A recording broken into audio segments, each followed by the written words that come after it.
রাতে যদি কখনো ঘুম ভেঙে যায় তাহলে ছোট্ট একটা দোয়া পাঠ করে আল্লাহর কাছে দোয়া করবেন। আপনার ওই দোয়া আল্লাহ কখনোই খালি হাতে ফেরত দিবে না। নবীজি বলছেন যে কোনো ব্যক্তি যদি ঘুম ভেঙে যাওয়ার পরে আল্লাহর কাছে এই ছোট্ট দোয়াটা পাঠ করে দোয়া করতে পারে, হতে পারে রাত 2টা, হতে পারে রাত 1টা, হতে পারে 12টা, যখনই আপনার ঘুম ভেঙে গেছে ওই মুহূর্তেই আপনি দোয়াটা পাঠ করবেন। দোয়াটা পাঠ করে আপনি শুয়ে থাকা অবস্থায় হাত তুলতে হবে, বিষয়টা এমন নয়। আপনি মনে মনে দোয়া করেন যে আল্লাহ আমার ওইটা দরকার ছিল, আল্লাহ আমার রিজিক দরকার ছিল, আমার সম্মান দরকার ছিল, আমার গুনাহ মাফের দরকার ছিল, আল্লাহ আমার এটা সেটা যা যা কিছু প্রয়োজন, জায়েজ কিছু, এই হালাল কিছু আল্লাহ পাকের কাছ থেকে আপনি চেয়ে নেবেন।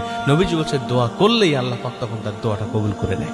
আর আরো ভালো হয় যদি আপনি ঘুম ভেঙে যাওয়ার পরে 2টার সময় আপনার ঘুম ভেঙে গেছে, আপনি উঠে যান, উঠে গিয়ে ওযু করে আপনি 2 রাকাত তাহাজ্জুদ নামাজে দাঁড়িয়ে যান। কারণ নবীজি বলছে যে ওই সময় কিছু চাইলেই আল্লাহ দোয়া কবুল করে। আপনি ঘুম ভেঙে যাওয়ার পরে দোয়াটা করলেন, দোয়াটাও কবুল হয়ে গেল, আর আপনি ওযু করে